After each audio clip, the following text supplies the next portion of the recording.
What's going on, everybody, and welcome into the Browns Report by Chat Sports. I'm your host, Joey O'Donohue, and right away, predict the score for the Browns-Ravens games this Sunday. Go to the comments, tell me what you think the exact score is going to be, and the winner, of course, before I tell you everything you need to know and why Cleveland has a chance against Baltimore. Let me know what you think in the comments. But this matchup's coming up on Sunday, and the Ravens are huge favorites. Last odds that I checked, Ravens were minus 12.5. Nearly a 2-touchdown favorite. It's the biggest spread of the week. Even after Cleveland played Cincinnati close, over-unders 45.5 as well. I think it will be right around there.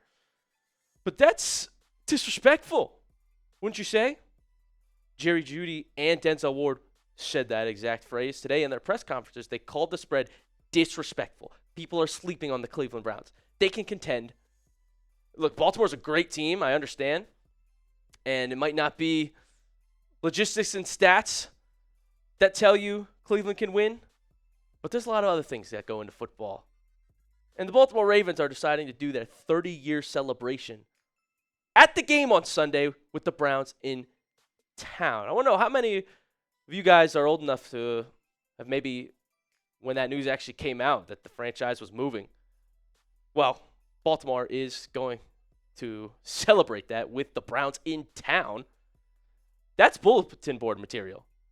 And look, I don't know if this was something that was scheduled ahead of time before the schedule came out, or if this was something they saw, hey, week 2, Cleveland's coming to town, let's do it then. Regardless, it's bulletin board material. Because all the old Browns fans, all the old faithful, take it to heart. Even Joe Flacco, I would say, he said that it makes the game that much more exciting that Baltimore is doing this. So that's something that's going to motivate and fire up the players. That's something you can't look at on paper. That's something that we've seen happen in the NFL before. When I believe it was the Steelers, Juju Smith-Schuster or Chase Claypool had said the Browns is the Browns, and then Baker Mayfield and the Browns bodied them in a playoff game in 2020. This type of stuff, you can't write. It just happens, and it's going to fire up those NFL players. Also, the Ravens' defense against the Bills on Sunday night, abysmal.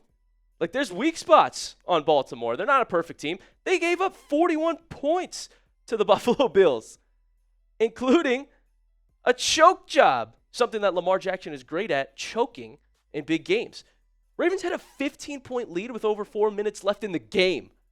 Yeah, that's not 4 minutes and a half. That's 4 minutes left in the fourth quarter. Baltimore's up 15, and they lost that game. Also, their defense couldn't get pressure on Josh Allen, and their offensive line struggled. So there's glaring holes in that defense, and they could not get to the quarterback. The Ravens' first sack and only sack of the game did not happen until 10 minutes left in the fourth quarter. If you give Flacco that time to throw, when he was being methodical against Cincinnati, the Browns will carve up Baltimore's defense. So if the Ravens don't have pass rush, it's a good recipe for Cleveland's offense to move the ball down the field better than we saw against the Bengals. Plus, the Browns were doing that. It's not like the Bengals' defense was hurting them. They were shooting themselves in the foot because of drops, incompletions on fourth down, drops. I bet Flacco can carve up the Ravens' defense if he has all day to throw. And how about this storyline? Joe Flacco back to Baltimore. He spent like a decade there. He won a Super Bowl there. He knows that system better than anybody else.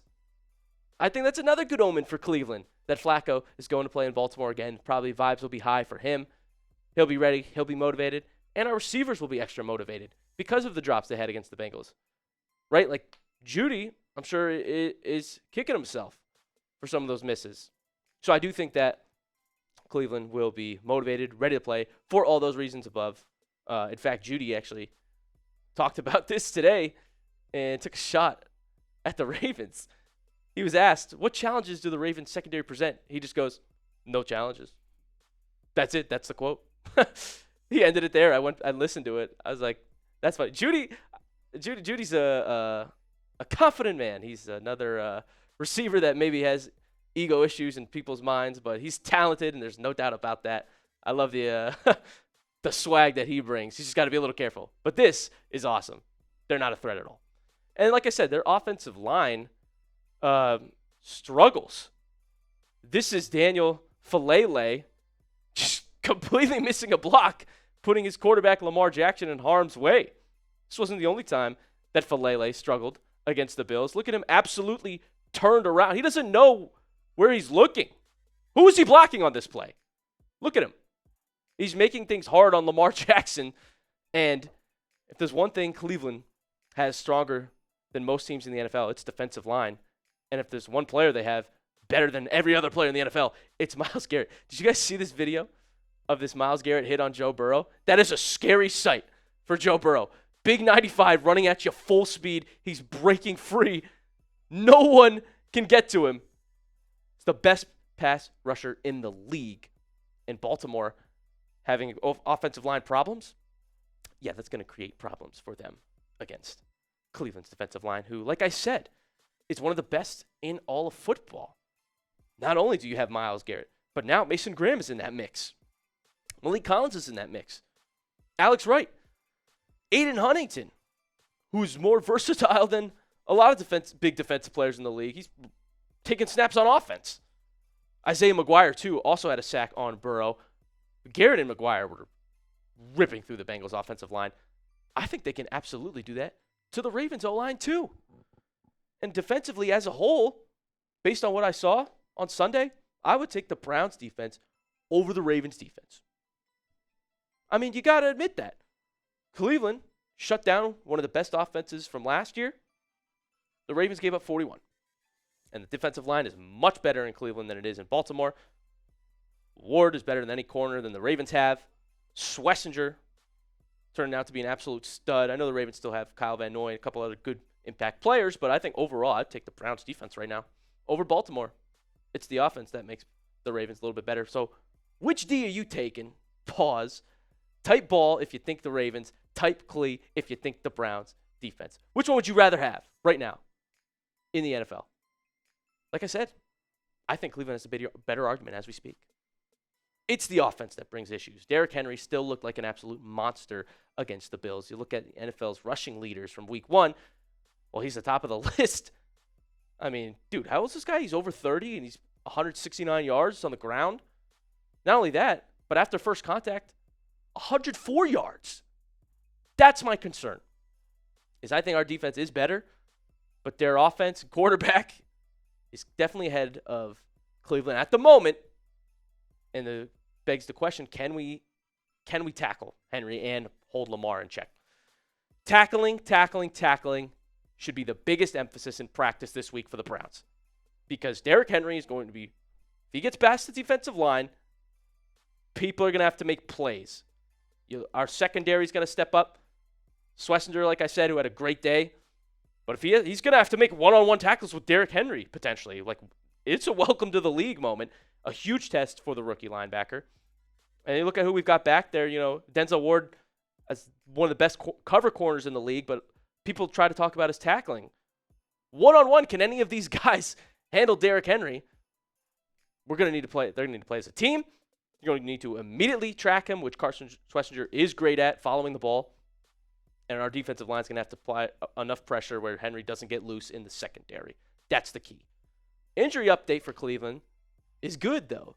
According to Mary Kay Cabot, no Browns players are expected to miss practice today because of injury. Hallelujah! We're finally beating the injury bug. Knock on wood. Don't jinx it. There's always some problem. But right now, we're great. No one's missing practice. Cleveland should have all their players, and I think they can make this game close because of that. But my actual prediction is Ravens take this one because it's in Baltimore. I say 27 Ravens, 23 Browns. It's just going to be hard to stop that combo of Lamar and Henry coming off such a big loss. But like I said, upsets happen. Cleveland's motivated.